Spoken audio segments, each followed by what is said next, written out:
Si tu me dis que Rudy Garcia il a le niveau pour entraîner le Napoli, alors Balerdi il a le niveau pour jouer au Real Madrid. De Laurenti pense que le mec, il dépense 1 euro, il meurt. Guardiola, meilleur coach de l'histoire. C'est même pas le meilleur coach de l'histoire du Barça. Il faut arrêter avec Payet, c'est un grand joueur. Marquinhos, capitaine du PSG? Non mais arrête, il a le charisme d'une nuit. Raphaël Leao du Milan AC est une immense fraude. Alex Ferguson, c'est juste un guirou qui a eu beaucoup de moyens. C'est pour ça qu'il a réussi. Elle a dit Diouf. C'était pas partie des meilleurs du football. Si t'enlèves le championnat anglais, allemand, espagnol, italien, portugais, lituanien, la Ligue 1 c'est le meilleur championnat européen.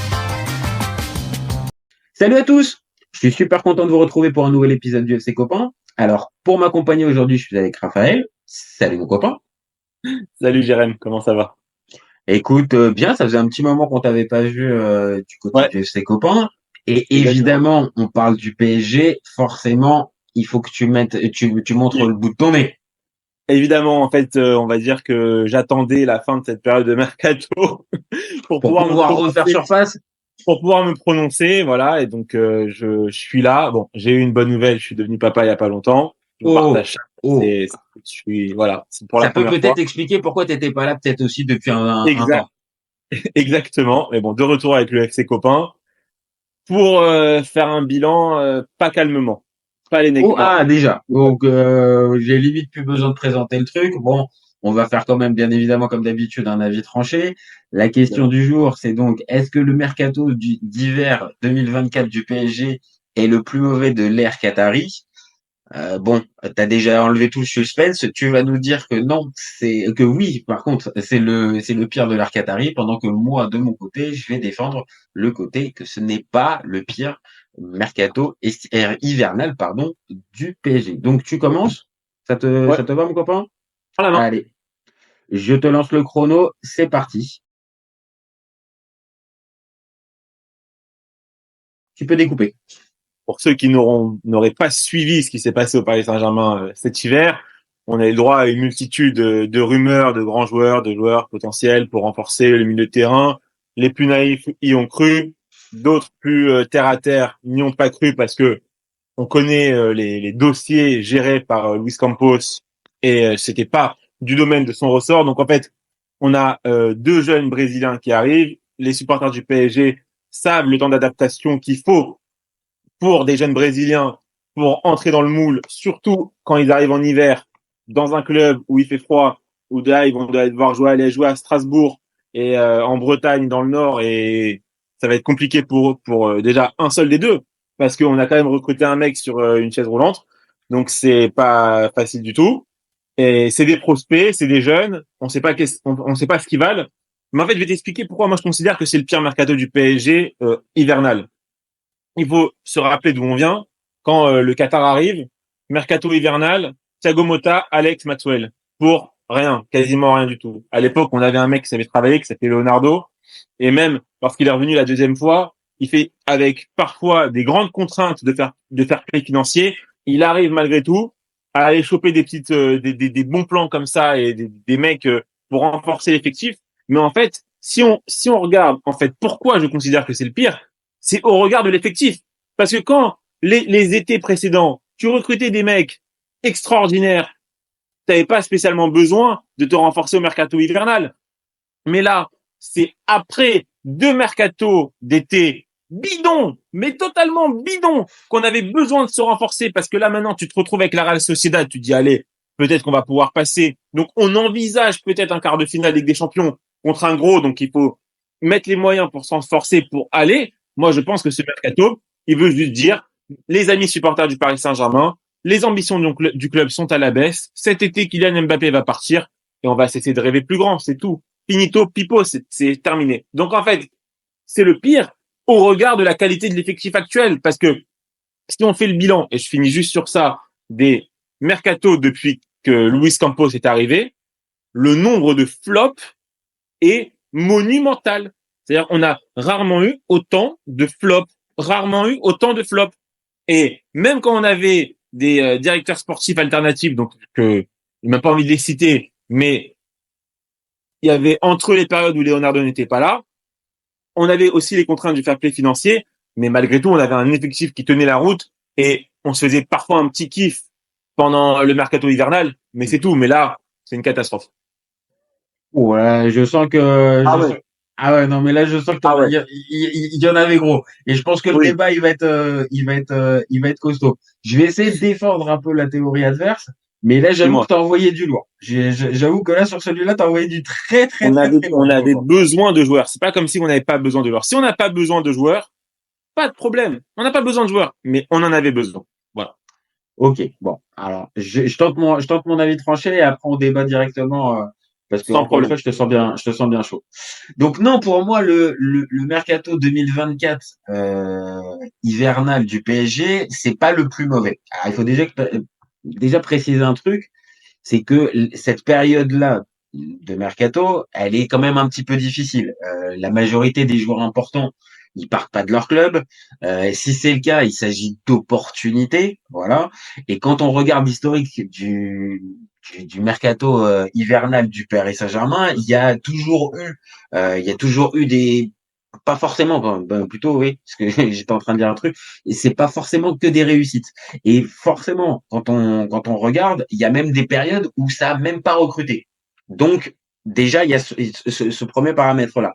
Après, on dit oui, le, le mercato d'hiver parfait, bah, tu l'as rappelé tout à l'heure, c'est celui de 2013 où pour une vingtaine de millions d'euros, tu fais Thiago Motta, Alex et Maxwell. Autant dire des joueurs fiables qui vont durer qui vont tenir sur la durée. Et ça, évidemment, c'est quand même difficile. T'as raison, à cette époque-là, peut-être le PSG avait un Leonardo qui était au sommet de son art, mais en 2023, 2024, c'est difficile de pouvoir avoir de vrais bons transferts, de vrais bons renforts à cette période-là du mercato.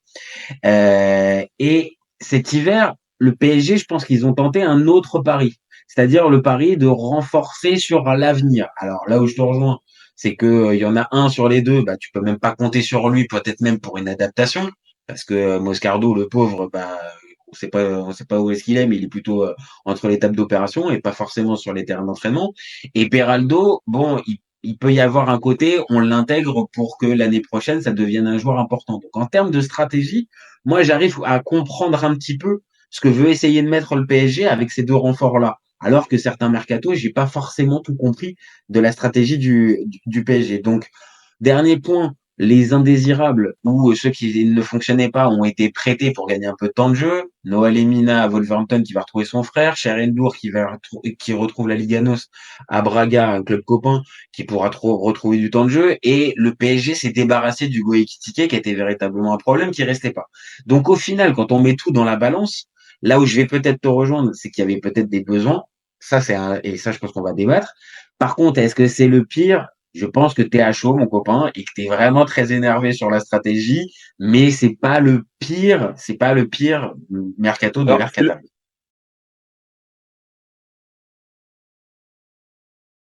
c'est lequel, pour toi, le pire? Bah, déjà, ceux où il y a pas il y a ni arrivée ni transfert, alors qu'on l'a dit ces dernières années, il y a eu des moments où l'effectif du PSG était bancal. Bon, bah, là, il y avait rien qui a été fait. Là, par exemple, typiquement, il y a eu la blessure de Skriniar qui est arrivée juste avant le mercato. Bon, bah, le PSG a recruté Beraldo pour numériquement prendre sa place. Maintenant, là, encore une fois, je te tends la main, mon copain. Oui, il y avait des manques dans l'effectif. Et ces manques-là, tous les manques n'ont pas été comblés, principalement la question de l'arrière gauche, pour ma part. Alors, en fait, j'ai un souvenir des mercatos d'hiver. C'est vrai que parfois, lorsqu'il n'y a pas eu de recrue, C'était soit mieux? Tu penses que c'était mieux? non, soit c'était annoncé parce que l'effectif était déjà complet, n'avait pas besoin de se renforcer ni de se défaire, parce que souvent c'était qu'il y avait ni départ ni arrivée. Oui, oui, c'est ça. C'est Ça ça. allait, C'est ça ça. allait de pair. C'est-à-dire qu'en fait l'effectif était carré, on avait besoin de rien et donc on pouvait poursuivre la saison comme ça parce qu'on était d'ailleurs sur une bonne lancée de la saison et qu'il n'y avait pas spécialement besoin. Il y a eu un an après Mota, Alex, Maxwell, il y a eu Lucas Ouais. qui a été recruté. Mais Lucas, quand il arrive, on se dit que c'est un mec qui va grappiller du temps de jeu dans un effectif très expérimenté, avec des joueurs autour de lui pour l'encadrer. Là, on manque cruellement de joueurs d'expérience. Ça, c'est un vrai truc. Ça, je suis d'accord. Et donc, Ça manque tellement d'expérience. on ajoute de la jeunesse à la jeunesse. Voilà. C'est peut-être dans une stratégie d'être un club maintenant, comme l'a été à un moment donné l'AS Monaco, c'est-à-dire un club de passage pour une revente ensuite faire grandir des mecs et les vendre au Real Madrid ou en Angleterre. Après tout, pourquoi pas, si c'est la stratégie nouvelle du Je club. sais pas si c'est la stratégie, mais après, on voit bien, Luis Enrique, il est plus à l'aise avec des joueurs qui sont plus jeunes, on va dire, avec moins d'ego, que ce qu'a pu faire comme transfert, le PSG ces dernières années. Donc, peut-être qu'aussi, ça correspond plus à la philosophie de l'entraîneur. Maintenant, je te dis ça, mais d'un autre côté, je repense à ce qui s'est passé cet été avec l'arrivée de Kolo Muani et Ramos, qui apparemment n'étaient pas désirés ni l'un ni l'autre par Luis Enrique. En fait, c'est qu'il y a un problème aussi, c'est que là, d'après les informations qui sortent, c'est Nasser qui s'est occupé lui seul du transfert d'Ekitike parce qu'il a un lien avec le président de Francfort parce qu'ils siègent tous les deux à l'ECA. Donc, il n'y avait pas Luis Campos dans le truc. Comment fonctionne la cellule de recrutement du Paris Saint-Germain? T'as les dossiers Nasser, t'as les dossiers Campos, t'as les volontés du coach, parce que le coach, on a compris par exemple que lui, pour le coup, voilà, il voulait Barcola, il fait jouer Barcola. Il a toujours dit qu'il voulait Barcola. Mm-hmm. Il est très content quand il est arrivé. Il n'a pas été aussi dithyrambique cet été quand, au fur et à mesure, les joueurs arrivaient et qu'il y avait Ramos ou Kolo Muani, etc. Ah bah, typiquement, ni l'un ni l'autre, il a témoigné autant d'engouement que face à Barcola. Il est content de Barcola, il fait de Barcola. Il était content de Dembélé, faut se souvenir, donc il fait de Dembélé aussi. Maintenant, Dembélé, il a une petite blessure, mais apparemment rien de grave, on espère. Mais moi, par exemple, la saison de la remontada de mémoire, ouais, je crois. Ouais. On fait venir Draxler l'hiver. Il a des débuts tonitruants, c'est extraordinaire. Draxler, ouais, c'est 2017. Ouais, c'est 2017. Ouais, c'est ça. C'est Draxler et limite, je pense que celui-là c'est un des meilleurs parce qu'il y a Draxler qui arrive, il y a Guedes qui arrive et il y a Lo Celso qui revient de près. Et Lo Celso était vraiment bien. Guedes a pas réussi à s'intégrer avec. Mais ça rentrait, on va dire, un peu dans cette constitution d'effectif où tu rajoutes, on va dire, un joueur de qualité dans l'effectif. Et là, peut-être que c'est ça qui manque. Est-ce qu'après c'est un joueur de qualité qui manque ou c'est plus un joueur d'expérience? Si tu avais à choisir maintenant. Par exemple, je vais te dire, par exemple, là, pour le coup, le mercato de 2019, quand on recrute Paredes, on fait un gros billet. Je sais que Paredes a ses détracteurs, mais moi, Paredes, si tu prends dans l'intimité des milieux de terrain recrutés par le Paris Saint-Germain à ce poste-là, t'as Thiago Motta, et un peu après, t'as Paredes. Paredes, il a une stabilité. Avec Paredes titulaire, tu fais demi-finale, finale et demi-finale de Ligue des Champions, il est titulaire. C'est vrai, il a ça pour lui. C'est vrai qu'il a ça pour lui. Important de ce système-là. Donc, en fait, tu te dis, à ce moment-là, ok, tu mets un gros chèque sur un mec, mais qui a été titulaire, important, et qui a tenu quand même de longues saisons. Tu vois ce que je veux dire? Je suis d'accord. Là, maintenant, en fait, le problème, c'est pas, moi, Beraldo et Moscardo, s'ils arrivent dans un effectif très expérimenté, les mêmes mecs, ils arrivent en 2016, ou en 2015, ou en 2012, ou en 2013, ils s'intègrent avec eux. T'aurais pas la même, avec Ibrahimovic, ils arrivent dans un vestiaire où il y a Thiago Motta, ils arrivent dans un vestiaire où il y a Salvatore Sirigu, ils arrivent dans un vestiaire où il y a Alex, David Luiz, Di Maria, tu vois ce que je veux dire? Je suis d'accord. Ils ont pas la même sensation que là, arriver dans ce vestiaire-là, où il est déjà titulaire. Beraldo, il est déjà titulaire. Oui, mais parce qu'après, on l'a dit aussi, il vient aussi, non seulement pour gonfler l'effectif, mais aussi pour pallier un manque, parce que, clairement, Skriniar, numériquement, n'est plus là. Donc, ça fait un choix de moins dans la rotation. Kimpembe, on l'a dit, au final, il reviendra, c'est au mieux en fin de saison, mais voilà, tu peux pas compter dessus. Donc tu peux pas faire juste qu'avec Marquinhos et Danilo à ce poste-là en attendant que Nuno Mendes revienne, parce que c'est ça. Passer Lucas Hernandez dans l'axe. Maintenant, si Lucas Hernandez il passe dans l'axe et que t'as Nuno Mendes, en fait tu vas considérer que Nuno Mendes et après Hakimi seront des nouvelles recrues parce qu'ils vont apporter un nouveau souffle après leur absence. Et quand Gingli, avec les absences répétées, la Coupe d'Asie des jeunes, tel tournoi, après il part encore à la Coupe d'Asie, tu vois, genre combien? Le mec, on l'a quasiment pas vu avec le maillot. Ok, c'est principalement peut-être pour le marketing qu'il a été recruté, même si je pense pas que ce soit un mauvais joueur. Je pense que c'est un mix des deux et je pense que ses performances ont attiré forcément. Il y avait plusieurs clubs qui étaient intéressés, mais il y a aussi évidemment, on va pas se mentir, le côté market qui est rentré en ligne de compte dans ce transfert. Et on va pas se mentir. maintenant, parlons aussi du côté départ. Alors, Ekitike, je considère que le deal, il est quand même pas mal.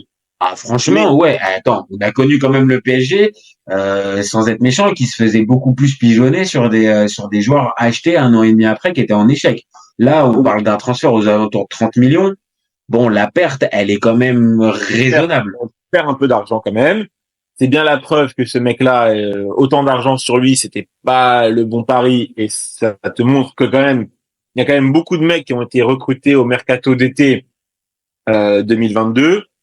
Qui finalement Renato Sanchez il est plus là, comme Ekitike n'est plus là non plus. Enfin, ces mecs, voilà, il y a plus. Donc en fait, et il y en a plein qui sont totalement rétrogradés dans l'effectif. Donc ça te montre quand même que ces coups de Luis Campos depuis son arrivée, il y a très très peu qui sont vraiment concluantes à 100%, pleine réussite totale. Il y en a très très peu. Et le petit Lemina, il part à Wolverhampton parce que c'est le réseau il y a son frère certes, mais c'est le réseau de Campos. Ah oui, clairement. Enfin, c'est le réseau même de Mendes, hein. Tant dire, hein, c'est le club de Mendes. Et le petit Cheikh Ndour, on se demande même comment il a fait 6 mois au PSG, ce mec. C'est quoi? Totalement anonyme. Ah, vraiment, mais c'est totalement anonyme son passage. C'est pour faire plaisir à l'agent. Autour de Jorge Mendes, etc. Donc tu me prends surtout qu'on l'a dit assez vite pendant la saison. Il y avait une place non pas à prendre au milieu de terrain, mais Ugarte a commencé à tirer un peu la langue assez vite. Zahir Emery a été blessé pendant quelques semaines. Vitinha, on connaît ses forces, mais on connaît aussi ses lacunes. Donc il y avait aussi peut-être possibilité de faire quelque chose, et il s'est pas pu. C'est un mec qui n'a été voulu par le coach. Lui-même, je pense qu'il savait même pas qu'est-ce qu'il foutait là. Il débarque dans un environnement où on va jamais lui laisser sa chance. Et en plus de ça, il repart à Braga, le club copain. Tu dis en fait voilà, c'est un mec. À l'époque, on avait eu Baker, je sais pas si tu te rappelles, oui, Michel Baker. Il est arrivé pour faire plaisir à l'agent, pour essayer qu'on ait De Ligt, et finalement on n'a jamais eu De Ligt, mais on a eu Baker. D'ailleurs, De Ligt vient de nous remettre un nouveau vent, il viendra jamais, je pense qu'il faut arrêter d'aller taper à la porte. En plus, je pense que là, pour le coup, c'était une connerie du PSG, parce qu'en plus, De Ligt, il est même pas, pour l'instant, il est encore blessé. Et c'est l'ombre du joueur qu'on avait pu voir à l'Ajax entre son transfert à la Juve et même au Bayern. Franchement, il confirme pas du tout. Et donc, De Ligt, je comprends, ça reste un nom qui peut être intéressant pour le PSG, qui est jeune encore, mais je suis pas sûr que c'était l'homme qu'il fallait. Hein. Je suis pas sûr. Il y a eu les rumeurs des joueurs de Crystal Palace. Moi, Olysée, j'aime bien. Eze, j'aime bien aussi. C'est des joueurs intéressants. Honnêtement, c'est des joueurs intéressants qui, pour le coup, pour moi, peuvent coller à la mentalité de Luis Enrique, qui peuvent coller aussi à un minimum au projet actuel, là, tout de suite, du club. Et je te trouve dur avec le côté, on va essayer de faire des plus-values pour les revendre. Je pense qu'il y a un côté où peut-être le PSG est en train de comprendre aussi que le chèque en blanc aux joueurs qui a le CV, le palmarès long comme le bras, c'est pas forcément l'assurance de pouvoir avoir une équipe compétitive sur la durée.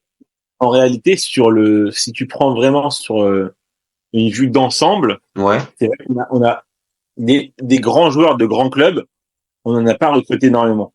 On a eu Thiago Silva, Zlatan Ibrahimovic, Di Maria et Neymar. Grands joueurs de grands clubs. Tu vois ce que je veux dire? Et au moment même où on recrute Di Maria, c'est grands joueurs de grands clubs, mais même pas titulaires dans le grand club où il est, Manchester United. Mais sinon, on va récupérer Thiago Silva et Ibrahimovic au Milan. C'est un gros coup parce que grand joueur de grand club expérience. Mais il n'y en a pas tant que ça au final. Alors, en fait, tu sais pourquoi je te dis ça? C'est parce que je repense au fameux mercato d'été, ça doit être 2021, où Il y a comment il s'appelle, Hakimi qui arrive, Sergio Ramos qui arrive, Wijnaldum qui arrive, et tous ces joueurs-là, et Donnarumma qui arrive. Tous ces joueurs-là arrivent avec, on va dire, des titres qu'ils viennent de remporter ou des titres qu'ils ont remportés tout au long de leur carrière et qui me font dire ça. Maintenant, c'est vrai. Quand tu regardes peut-être avec une vue un peu plus d'ensemble, peut-être qu'il y en a pas eu tant que ça.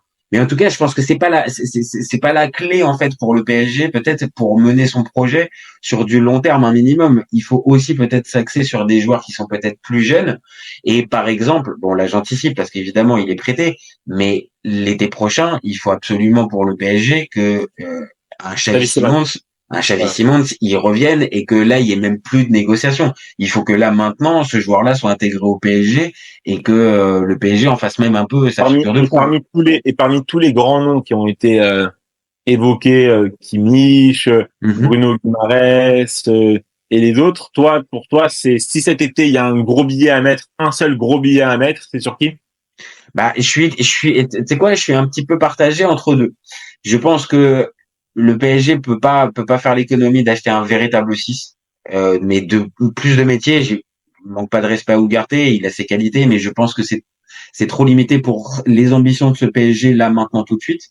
Mais je me pose la question aussi sur la défense centrale. Il y a un dossier qui s'appelle Leny Yoro qui peut.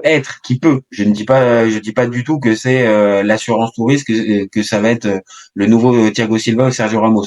Mais c'est un joueur qui peut peut-être être amené à devenir impactant dans les prochaines années.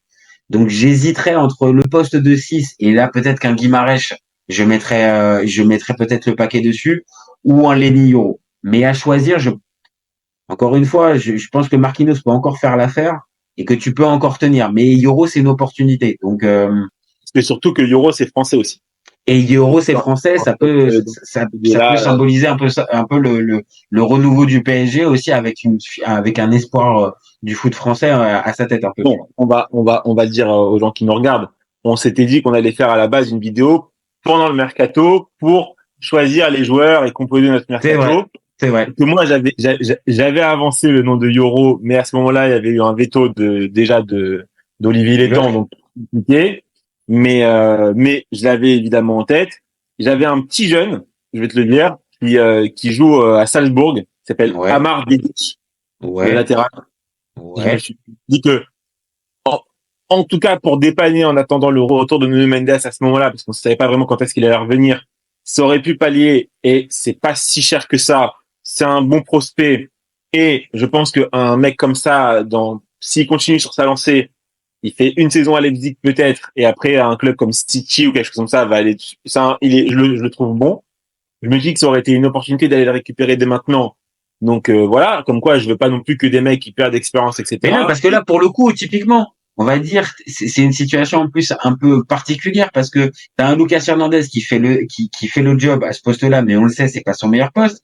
Mais de l'autre, tu sais aussi que tu peux pas, on va dire, mettre un gros chèque sur un titulaire parce que normalement, tu as ton titulaire qui est sur le point de revenir.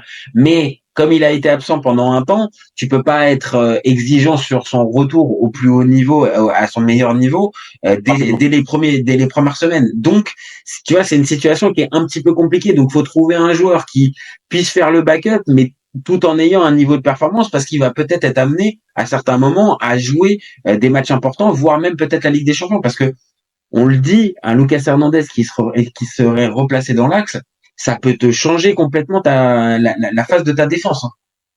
Totalement. Et après, avec le sourire, mais avec vraiment beaucoup de sourire, parce que le prix n'était pas très élevé. T'aurais été chercher qui? Karim Benzema. Oh non, t'aurais été chercher Karim. Ouais, mais non, mais là, les Qataris, jamais les Qataris récupèrent un joueur saoudien. 6 mois, une pige. Une pige de 6 mois, un peu d'expérience, la Ligue des Champions connue. Oh, tu veux tuer les Lyonnais. Ah ouais, tu veux les tuer. Déjà, les pauvres, ils font une sale saison. Bah alors là. Je suis pas très fan du personnage Benzema. Non, mais j'aime le joueur. Donc, je le trouve beau à voir jouer. J'ai toujours trouvé élégant balle au pied. Et ça aurait été drôle. Bon goût, je pense qu'on est tous pareils. Le joueur, le personnage, bon, il est plus clivant et moi non plus, je suis pas forcément un fan ultime et la communication et tout ce qui va avec. Par contre, le joueur, bon, je pense qu'on est tous d'accord sur l'année où il devient Ballon d'Or, il met tout le monde véritablement d'accord. Bon. Et toi, c'était quoi alors les... Bah alors, moi, tu vois, sur le côté gauche, moi, je t'aurais mis un Bradley Loco. Ouais. Alors évidemment, pareil, hein, c'est pas un grand nom, c'est pas. Mais pour moi, à la place d'un Kurzawa qui prend 600 000 par mois et qui joue pas une seule seconde, bah honnêtement, ça fait plus le taf. Il a la 22 Fashion ans. Week, il disait, là, je sais pas quoi. Là. Oh là là, oh là là là là. Oh, qu'est-ce que c'était rigolo la fameuse photo avec Ekitike à la Fashion Week. Ouh là, c'était quand même assez. Mais en fait, toi, tu voulais un côté gauche, Bradley, quoi. Écoute, les deux Bradley, j'avoue. Et tu sais quoi, j'avais même pas pensé à ça, mais j'avoue Bradley Barcola sur le côté qui est devant Bradley Loco. C'est 5 000 et il est estimé à entre 5 et 7 millions à Brest. 22 ans, une petite marge de progression.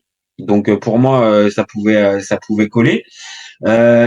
Évidemment, pareil, Euro, si c'est possible, je tente. Mais voilà, comme tu l'as dit assez justement, il y a eu le veto de l'étang assez rapidement. Donc bon, on a compris que c'était pas possible. Donc Moscard, Beraldo, pour le coup, je dis pas forcément non, même si il y a juste le paramètre acclimatation qui est un peu particulier. Mais en soi, vraiment sur ça, je tape pas sur Campos. Pourquoi pas, même si je pense qu'il y a peut-être d'autres profils peut-être à chercher. Je sais pas, je pense qu'un Varane, tu peux peut-être essayer de tâter le terrain, tu vois. Un Raphaël Varane, bon, la situation à Manchester, elle est pas dingo. Pour moi, il a encore Il est jeune, il a 29 ans. Bon, je pense qu'il a au moins 1 ou 2 ans minimum encore au plus haut niveau. Oui. Donc pour moi, ça aurait eu du sens de se tenter. En plus, ça aurait été pas non plus ça aurait été cher en salaire, beaucoup plus cher qu'un Beraldo. Mais en indemnité de transfert, je pense pas que Manchester aurait demandé 50 millions. Hein, tu vois, Non, en plus de ça, Manchester, c'est un peu un cimetière actuellement. Donc il aurait pu se relancer. Oui, moi, Varane, je l'aurais bien aimé. Ouais. Et pour le coup, toi, tu t'aurais tenté un coup en attaque, mais vu les essais de ton copain, le magicien Luis Enrique. Bon bah, je pense que de toute façon, il va faire avec Barcola, Mbappé et Dembélé jusqu'à la fin de saison et que les deux neufs s'intervertiront, mais bon, globalement, il va pas changer grand-chose. Donc, j'aurais pas investi sur un neuf. Comme je l'ai dit tout à l'heure, plus sur un 6. Oui, Guimarães, c'est très séduisant, mais c'est impossible à aller faire. Donc, j'aurais pas été sur un Guimarães. J'aurais été tenté, mais je suis pas sûr non plus de l'état de forme. Et j'aurais été tenté à un coup du côté de l'Arabie Saoudite et j'aurais été voir pour Fabinho. Moi, j'ai juste entendu que Fabinho, il s'acclimatait pas du côté de l'Arabie Saoudite et que c'était compliqué. Comme beaucoup. Et voilà, c'est en plus un joueur qui a raté son histoire avec le PSG, qui aurait dû venir à plusieurs reprises dans son histoire. Bon, bah là, tu les récupères un peu en opportunité. Alors évidemment, il serait pas arrivé comme véritablement 6 comme à la grande époque. Mais je pense que dans l'effectif, il peut te rendre 2-3 services, je pense. Tu combines mes idées et tes idées, on a un beau mercato. Ouais, bah écoute, je pense on va envoyer une lettre à Luis Campos, à Nasser, parce que non, pas à Luis Campos. Mais on a juste oublié quand même de citer le mercato de l'hiver dernier. On se fait Hakim Ziyech qui vient pas à la dernière seconde. Et en fait, au final, le mercato, c'était des boîtes de pizza à la factory, quoi. Bon, c'est tout. Là, au moins, on n'a même pas eu le côté dramatique d'avoir, on se couche le soir avec un mec qui allait signer, le lendemain matin, il est pas là, quoi. Tu vois, au moins, on a pas eu ça. Non, là, cette année, c'est les Lyonnais qui ont eu ça avec Benrahma. Ils sont couchés avec Benrahma de West Ham qui devait signer. Et puis, bah, le lendemain matin, ils sont réveillés avec Benrahma. Bah, en fait, non, c'est pas possible. West Ham n'a pas renvoyé le fax au bon moment. Les clubs qui font ça, faut les sanctionner. Non, mais moi, non, mais par contre, moi, il y a un truc qui me rend fou quand même dans ces histoires de mercato. C'est ces trucs qui se font à la dernière seconde. À un moment, les gars, vous avez un mois. Je comprends bien qu'il y a une histoire de négociation, on fait baisser les prix des transferts. Mais les gars, vous avez un mois pour vous entendre. Pourquoi vous réglez tout le dernier jour dans la dernière heure, les gars? Ridicule. Tu te rappelles de la fameuse truc de De Gea et Navas, quand Navas doit passer, il doit passer à Manchester et De Gea doit passer au Real, et en fait ça se fait pas pour des histoires de fax. Il y a des gars, leur carrière, elle change pour des fax en fait. C'est complètement fou. Oui, attends, le fax, c'était le joueur qui est l'Argentin là qui était passé, Lamela à l'OM. Exact. Oh, t'es un bon. Exactement. Exactement. À l'époque où notre ami Vincent Labrune se prenait pour était sur Foot Manager, avant qu'il fasse Foot Manager avec la Ligue 1, il faisait Foot Manager avec l'OM. Et j'avoue que Lamela, ça s'était joué à quelques dizaines de minutes. Donc Voilà. Et donc, voilà. au final, pour toi, donc ouais, tu restes sur ton avis initial. Ça reste le pire. Ça reste Parce le qu'en pire. fait, c'est lié malheureusement à tous les mercatos précédents où on accumule pour moi beaucoup de joueurs moyens et qu'on n'arrive pas à améliorer réellement l'effectif avec des joueurs fiables, stables, expérimentés. Donc, je trouve que c'est dommage, mais on verra bien cet été comment ça se passe. Et après tout, Real Sociedad, ça va pas être facile, mais voilà. Et si on fait une saison quart de finale Ligue des Champions éliminée par vraiment beaucoup plus fort que nous, sans être ridicule, Avec cette équipe-là, avec cette équipe-là, tout en gardant le titre et en faisant un beau parcours en Coupe de France, on aura fait mieux que la saison dernière. Et voilà, je pense que ça sera pas dramatique. Je pense que juste pour le coup, c'est pas grave de dire, et il faut le reconnaître, que il faut revoir les ambitions un peu à la baisse par rapport à la qualité de l'effectif et comment c'est construit, et qui peut-être pas avoir de la patience, parce que je pense pas que d'un coup, d'un seul, tous ces mecs-là vont devenir très bons et que non, mais il y a une jauge à avoir entre les deux. Voilà. Mais voilà, il faut revoir les ambitions à la baisse. On verra bien ce qui se passe cet été. Il y aura sûrement plus Mbappé. Et donc, c'est tout ça c'est un tout, en fait. Tu vois, c'est un emballage global qui fait que j'aurais aimé quand même, au moins, comme toi, aller un élément important au milieu de terrain et un joueur pour pallier l'absence de Nuno Mendes un certain temps. Peut-être pas un titulaire indiscutable, mais au moins un joueur fiable qui puisse tenir ce rôle le temps que Mendes revienne à son meilleur niveau, pour pouvoir basculer. Tu vois, si on avait fait deux joueurs, un 6 et un latéral gauche, même pas hyper expérimenté, pas hyper cher, mais tu vois, par exemple, le petit Argentin qui s'était rapproché de Brighton, là. Ouais. Ah putain, je me rappelle plus de son nom. Ah. Voilà, je le dirai dans les commentaires, ça fera des commentaires. Oui, comme ça. oui, je vois très bien.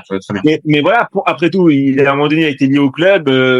Pourquoi pas, on sait pas, mais bon, voilà. Imaginez juste Lucas Hernandez dans l'axe avec un latéral gauche, voilà, et pas obligatoirement un titulaire indiscutable. Voilà. Après, on a un petit jeune du centre de formation qui joue à ce poste-là, qui a été pas si mal pendant la préparation hivernale, mais il le teste pas. Donc voilà, je reste sceptique. Voilà, je pense que pour conclure, je dirais que je suis sceptique. On verra bien et j'espère qu'on n'aura pas de regret de se dire on aurait pu faire peut-être demi-finale Ligue des Champions si on avait amélioré. Je vais te dire, je suis d'accord avec toi. Ça serait vraiment, on va dire un peu on va dire le goût amer que ça pourrait laisser si justement tu viens être aux portes du dernier carré et que ça se joue à des histoires, comme on vient de dire, d'effectifs, on ne souhaite pas, mais une suspension ou une blessure d'un des joueurs en question, et que derrière, le backup, tu ne l'as pas forcément.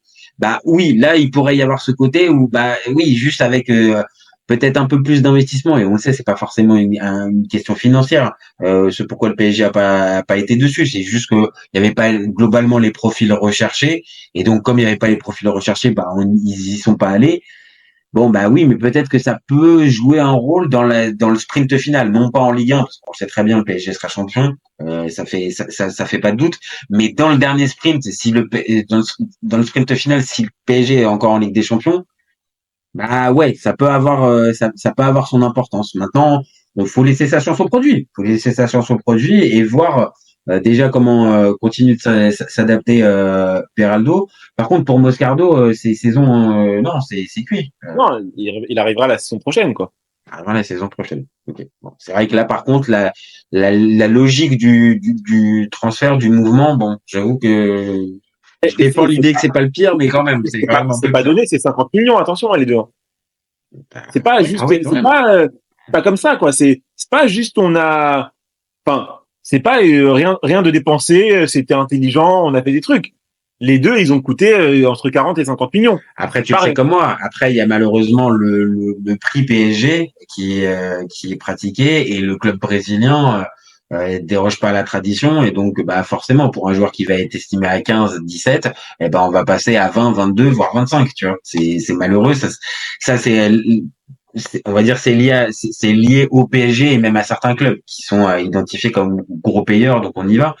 Maintenant, la qualité des joueurs, pour l'instant, encore une fois, Beraldo, je te dis pas qu'il m'a sauté aux yeux que c'était le nouveau Beckenbauer, mais je le trouve plutôt sobre et plutôt bien. Maintenant, faut le voir peut-être sur d'autres positions, peut-être.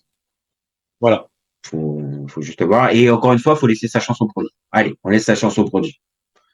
Ça se trouve, dans quelques semaines, on viendra faire un débat et Beraldo aura marqué le but pour mettre le PSG dans le dernier carré. Et au final, tu seras là à dire, au final, quelle belle recrue ce Beraldo. Exactement. On verra bien. Bon, je te remercie, Raph. Merci pour ça. Ok, avec plaisir, mon ami. Nous, on se retrouve très vite pour un nouvel épisode. N'hésitez pas à nous dire si pour vous, bah, c'est le pire ou si c'est au contraire le meilleur. Bon, le meilleur, vous sauriez quand même, hein. Encore une fois, on a dit 2013. Le meilleur, c'est Mota, Maxwell. 2013, encore une fois, c'est le meilleur. Là, c'est la masterclass, même en termes de mercato hivernal. Donc, n'hésitez pas à commenter, liker et partager. Et puis, gardez en tête qu'au FC Copain, on est ouvert toute l'année. Ciao les copains. Ciao. Ciao.